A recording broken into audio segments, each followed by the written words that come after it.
Silipin naman natin ang mga kaganapan sa isinasagawang renovation ng tennis court sa Rizal Memorial Sports Complex bilang paghahanda sa kauna-unahang hosting ng bansa ng WTA 125 Philippine Women's Open ngayong buwan. Para sa detalye, narito ang report ni Paulo Salamati.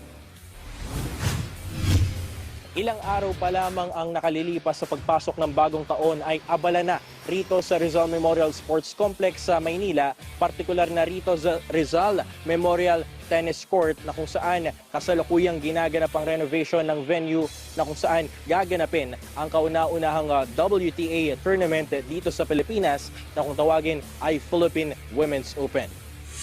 Ito ang kasalukuyang sitwasyon sa loob ng Rizal Memorial Sports Complex sa Maynila ngayong 2026.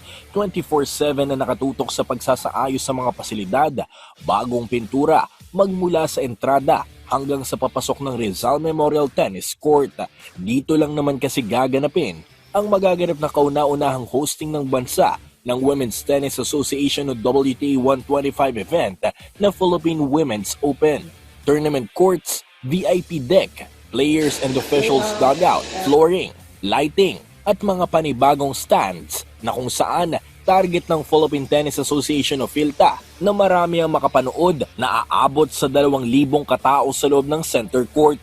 Ayon naman kay Philippine Sports Commission Chairman Patrick Gregorio na isa sa mga pangunahing hands-on sa pagtutok ng renobasyon. Anya, bagamat minamadali ang pagsasagawa ng pasilidad, iginit nito na asahan ng isang dekalidad at world-class na pagtatanghal ng nasabing torneo. There are two components ng hosting, no? Number one, yung pagtapos ng facilities. And number two, yung just to make sure na yung facilities ay maalagaan. Hindi lang. At yung tournament at yung liga, yung WTA ay magawa ng tama. Di ba? So yung to make sure that the tournament is memorable, successful, exciting, yan po, PhilTA yan. To make sure that the facilities are international standard, on time, maganda yung look and feel, maramdaman ng mga tao, they're most welcome here, yan po, PSC yan. Yan yung kombinasyon. Yan po ang ginagawa ng PSC ngayon.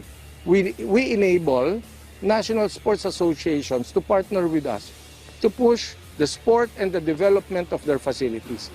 That's what we did when we hosted futsal with PFF. That's what we did when we hosted volleyball with PNBF. That's what we did when we hosted World Surf League in Siargao. Ngayon, ito po, tennis. So, it is a framework, it is a business framework that is focused on sports, not only in terms of development, but in terms of sports business. Because para magkaroon ng magandang facilities, it has to generate income for the agency. Ibinahagi rin ni Gregorio na ang pagsasagawa ng mga ganitong klaseng torneo sa bansa ay para sa pagpapatuloy ng legasiyang itinatatak ni Filipino tennis sensation Alex Ayala sa Philippine sports at para na rin sa mga susunod na henerasyon ng mga tennis players sa bansa. Let me put it in a dramatic way. This is because of Alex Ayala. But this is for the next generation of Alex Ayala. This is for Alex and the next generation of national players in tennis. Do they deserve this? Do they deserve the international standard facility? Yes. It is long overdue.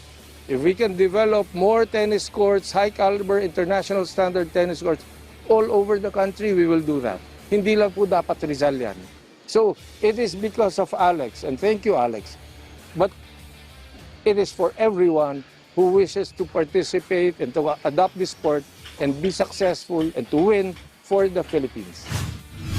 Siniguro rin ng PSC na hindi masasayang ang pagpapagawa ng tennis courts dito sa Rizal Memorial Sports Complex sa Maynila, kung saan pagkatapos nga ng Philippine Women's Open ay patuloy pa rin ang kanilang programa sa pagsasagawa ng mga local tournaments na magiging daan o magsisilbing daan para sa pagdiskubre ng mga bagong talento na posibleng mapabilang sa pambansang koponan balang araw. At yan na muna mga latest dito sa Maynila. Paulo Salamatin para sa Atletang Pilipino para sa Bagong Pilipinas.